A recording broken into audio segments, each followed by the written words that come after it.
meu assunto genérico é secularização, cultura moderna e religião cristã. Eu vou falar de dois temas relacionados à ética prática recente. O do direitos dos animais e o da inteligência artificial geral. Perguntando qual seria a reação cristã apropriada a esses temas novos. Os dois temas são exemplos de secularização, num sentido estrito, de autonomia da ética, e também de cultura moderna, aqui num sentido amplo, que é a visão que contém, grosso modo, racionalismo epistêmico, universalismo ético e liberalismo político. Bom, hoje, numa das versões chamadas de novo iluminismo, a gente transforma o racionalismo epistêmico em defesa da ciência, o universalismo ético em defesa do cosmopolitismo e o liberalismo político em liberalismo igualitário ou individualismo igualitário. A terceira expressão do título, religião cristã, pode ser substituída por qualquer outra religião ou mesmo espiritualidade. Mas eu vou comentar a perspectiva cristã, até por ser cristão, católico, e a que eu conheço um pouco. O tema do direito dos animais, eu vou começar pelo tema do direito dos animais. Não, desculpe, o tema do direito dos animais é dos últimos 25 anos e o da inteligência artificial geral dos últimos 5 anos, ou seja, são da modernidade 2.1. Isso aqui lembra do século 21, né? Os últimos 25 anos começou em 2000 para cá. Já o tema da religião cristã, na minha comunicação, se refere aqui ao catolicismo. Catolicismo 2.0, que é o catolicismo progressista e moderno, mas não é o pós-moderno, por isso eu chamo de 2.0, mas século XX. Os problemas parecem estar além do próprio catolicismo mais avançado. Mas o 2.1 não serve, porque ele é pós-moderno. E o 1.9 não serve, porque ele é antimoderno. Então eu fico com o Vaticano II, com o 2.0. Um exemplo de secularização e modernidade dos últimos 15 anos é o movimento intelectual e prático chamado altruísmo eficaz, que na verdade é um projeto de pesquisas e práticas sobre como produzir o maior bem que pode-se fazer priorizando certas causas. E para isso usam-se os seguintes critérios. Primeiro, a magnitude do problema. A pergunta é: quantas vidas humanas ou animais estão afetadas e qual o grau de danos envolvido? Segundo, a negligência, ou seja, quanto recurso e atenção estão sendo alocados para essa causa? E terceiro, tratabilidade. Quanto é possível fazer de progresso real com mais recursos e mais tempo adicionais direcionados a essa causa? Na magnitude se pensa também na urgência e na tratabilidade no custo-eficácia das ações. Custo-eficácia é um tipo de método que as ciências da saúde pública usam, por exemplo, para estudar a incorporação de novas tecnologias no SUS. Esse tipo de movimento ampliou esse tipo de método para qualquer coisa. Essa é a versão utilitarista dos últimos 15 anos, tá? Da perspectiva utilitarista clássica. Eu chamo de transutilitarismo, não sabia que havia a expressão transmodernidade. As causas que respondem a esses critérios magnitude, negligência, tratabilidade, urgência e custo-eficácia, as causas são, em geral, relacionadas à pobreza extrema ou multidimensional, ao sofrimento dos animais e aos riscos de sobrevivência da espécie. Entre os riscos de sobrevivência da espécie estão pandemias antropogênicas, ou seja, criadas por grupos humanos, guerra nuclear expandida e inteligência artificial geral desalinhada. Até 2020, a inteligência artificial desalinhada não recebia quase nenhuma atenção, apesar da escala de risco envolvida. Qual escala de risco? Potencialmente infinita, se houvesse extinção da espécie. Em todo caso, até agora, ela é totalmente negligenciada. Se perguntar nas universidades que alunos estão estudando inteligência artificial geral, desalinhada, você quase não encontra. Quais os riscos do avanço descontrolado de inteligência artificial geral não alinhada? Alinhada em relação a valores humanos.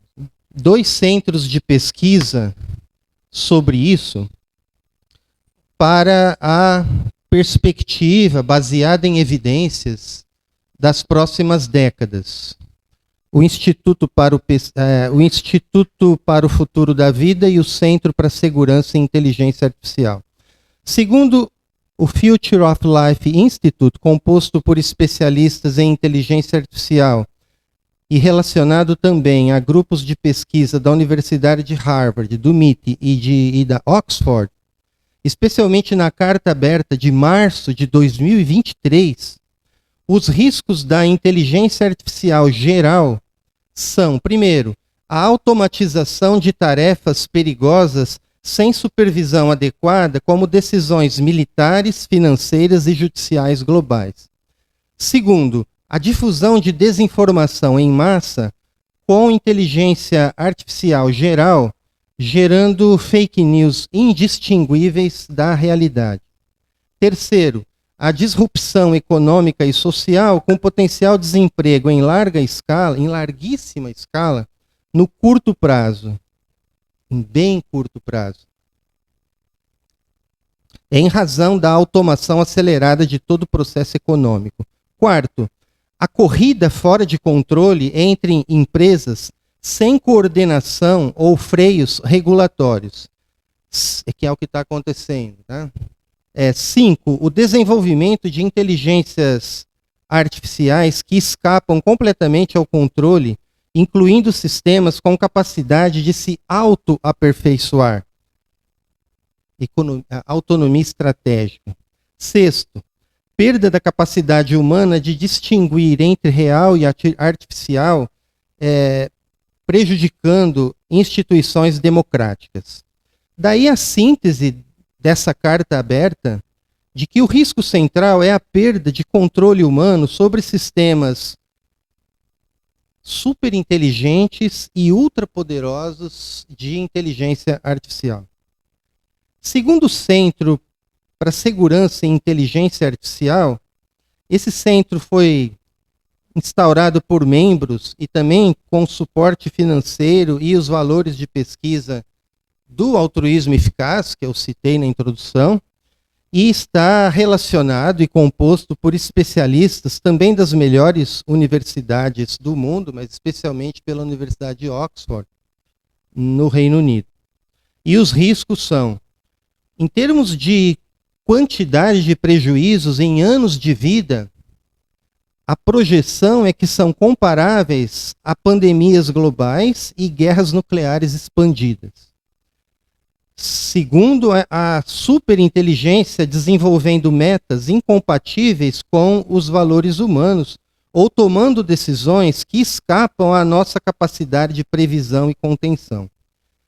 Terceiro, o uso malicioso de inteligência artificial por atores estatais ou não estatais, como a vigilância opressiva, aqui se pensa no Estado chinês, a manipulação econômica e política sofisticadas, Aqui se pensa no Estado e na economia estadunidense, e o terrorismo cibernético, como no caso de grupos paraestatais, principalmente os criminosos, né, de tráfico de drogas, ou de terrorismo político pura e simplesmente. Quarto, a velocidade do desenvolvimento superando a capacidade de governância, comprometendo qualquer tentativa de controle global efetivo.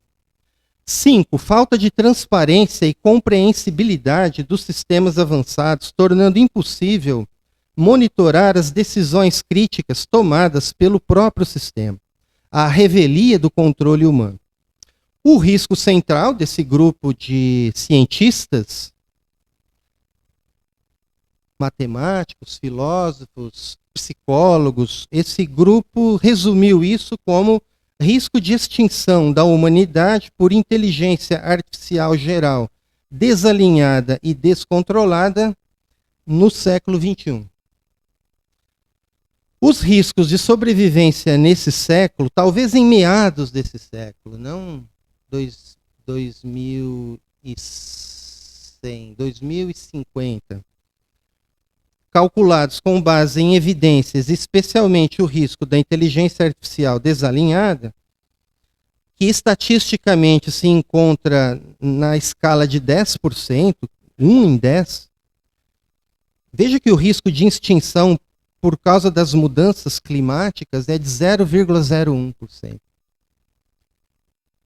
E o da inteligência artificial desalinhada, segundo cientistas que desde 2020 estão alertando a ONU e os governos, é de 10%. Ainda são negligenciados, esses riscos são negligenciados e são uma causa relevante para altruístas, especialmente para jovens com capacidade de pesquisa e de direcionar tempo e decisões de carreira à segurança e alinhamento desses sistemas de inteligência artificial em geral. Também a ética e mesmo a filosofia política aplicadas. Na verdade, para qualquer pessoa minimamente responsável e informada de agora para frente, 2025 para frente. A inteligência artificial geral, como uma nova revolução tecnocientífica, também carrega chances de benefícios de enormes e rápidos avanços na área de ciência, tecnologia, medicina e design social. Por exemplo, algumas chances de benefício são a escalada sem precedentes na história humana de conhecimento científico, levando ao término de doenças e mesmo de sofrimento humano nesse século. Veja, todos eles, tá? Não é curar o câncer, não, todas as doenças. Veja, a inteligência artificial nas próximas décadas, talvez nessa década, não se trata de uma capacidade que triplica a sua capacidade inteligente. Ah, não, então 1000%. Não, a capacidade é de bilhões de vezes mais rápida que a nossa. Então imagine como a ciência vai explodir no século XXI se tudo der certo, né? Além disso, do término das doenças, todas as doenças, provavelmente a extensão sem precedentes de quantidade e qualidade de anos de vida para seres humanos individuais. Mas isso só se superarmos não só os problemas sociais que a gente já tem, né, que enfrentar, mas os riscos de sobrevivência causados pelo próprio desalinhamento nessa década ou nas próximas décadas. Eu não sei o que a religião cristã tem a dizer sobre isso, nem o que ela poderia propor. Eu nem mesmo sei como poderia se engajar construtivamente com o problema. Eu disse que sou católico. Os católicos talvez precisem de uma encíclica, né? Rerum Novarum 2.1, que aliás parece que está em uma das poucas autoridades no planeta que tem, quando fala disso reservadamente, está entendendo do assunto, pelo menos dada a bibliografia que eu tenho estudado dos últimos 5 anos, é a Igreja Católica. Não sei exatamente porquê, mas é a Igreja Católica. Mesmo autoridades da ONU, só agora caindo a ficha, né? Na década de 90, caiu a ficha da mudança climática porque, anos atrás, grupos de cientistas, normalmente de dezenas ou de centenas de cientistas, começaram a alertar todo mundo, fazendo cartas abertas. Bom, depois vocês procurem as cartas abertas dos especialistas sobre esse negócio aqui. Provavelmente, com essas cartas, bom, deveria ocorrer o que ocorreu com a mudança climática. Agora, governos, a ONU, mas algumas lideranças estão à frente disso, né? E uma delas é a da Igreja Católica. Bom, sobre o direito dos animais, rapidamente, aqui eu acho que a religião, em geral, espiritualidades, mas principalmente o catolicismo, tem algo a dizer. E isso não é um tema dos últimos 5 anos para daqui a 50 anos, né? Como a inteligência artificial geral.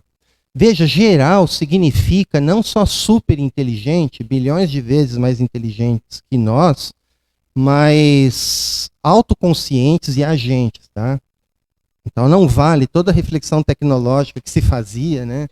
Ah, o problema não está na tecnologia, o problema está no uso humano. Não, os humanos não vão usar essa tecnologia. E você não tem mais apenas a tecnologia, você tem pessoas digitais, super inteligentes e conscientes. Por isso que eu disse, não tenho ideia de como a religião vai tratar disso. Vai evangelizar pessoas digitais, convertê-las, não sei, não tenho ideia do que vai ser isso. Aí tem a questão do direito dos animais, mas essa não é assim dos últimos 5 anos, é dos últimos 25 anos. Então não é também muito longo o tempo. Não é de se preocupar com flora, espécie em extinção, não é de se preocupar com um animal de rua que está, né, tadinho. Vamos começar da solução. O que precisa ser considerado seriamente, está sendo dos últimos 25 anos, é a importância de direitos individuais em sentido forte para animais individuais, independente de flora, espécie, extinção, e principalmente para os animais de criação. Nós matamos 90 bilhões de animais terrestres por ano. Nós somos 8 bilhões de seres humanos no planeta. Se você contar peixes e outros seres marítimos com um sistema nervoso central e vertebrados, 500 bilhões de animais, né? Por ano. Não é? E aí o argumento é simples, né? Esses animais sofrem e têm danos. A ciência disponível, aí é dos últimos 50 anos, mas tudo bem, vamos pegar dos últimos 25 anos. A ciência disponível diz que nós não precisamos de animais, nem na alimentação, nem em outras áreas. O nosso uso é supérfluo, o nosso uso é cultura, por paladar, por interesse, por egoísmo. Terceiro, é errado causar danos e tirar a vida desnecessariamente. Isso é ética comum. Conclusão, devemos parar de explorar animais. Ponto. Eu não consigo refutar esse argumento. Não tem nenhuma dessas premissas que dá para ser refutada. Eu já tentei por muito tempo. Seria bom se alguém conseguisse, mas não dá. Se você leva a sério a ética comum, a conclusão é essa. Então a gente tem de parar. O que significa que individualmente a gente tem de parar também. Você tem que parar de pagar para as pessoas fazerem esse tipo de danos no seu nome, né? E aí o catolicismo está um pouco mais capacitado, eu acho. Ocorre que quando a gente tem essa condição científica, hoje, os seguidores do São Francisco de Paula, os mínimos, não são os únicos a terem de fazer o voto de abstinência. Qualquer pessoa, mas pelo menos qualquer cristão católico, ou Francisco de Paula defendia a abstenção de qualquer consumo de animais, e não só qualquer carne, incluindo peixe, leites e laticínio. E ele não pregava isso para os monges, ele pregava isso para todo mundo. E isso não era apenas questão espiritual. Ele, entre os seus milagres, ele ressuscitou um cordeiro que havia sido morto para alimentação. Ficou bravo com as pessoas que mataram o animal para comer e ressuscitou o animal. E ressuscitou um peixe que, quando ele viajou, os monges, por descuido, deixaram o peixe morrer. Ele ressuscitou o peixe e colocou de novo no lago. São Francisco de Assis, conhecido como santo dos pobres, dos animais e da natureza. No início do cristianismo, os monges eram veganos, né? Santo Antão, no século III, ele se alimentava de sementes, plantas, água e pão. E a gente perdeu essa tradição, ou não a tem ainda, e agora eu estou dizendo que ela tem que ser de todo mundo. Na verdade, ela é de todo mundo, né? Quem tem esses argumentos são os secularistas, os modernos, os não religiosos. Estamos atrás, mas podemos ajudar, né? Obrigado.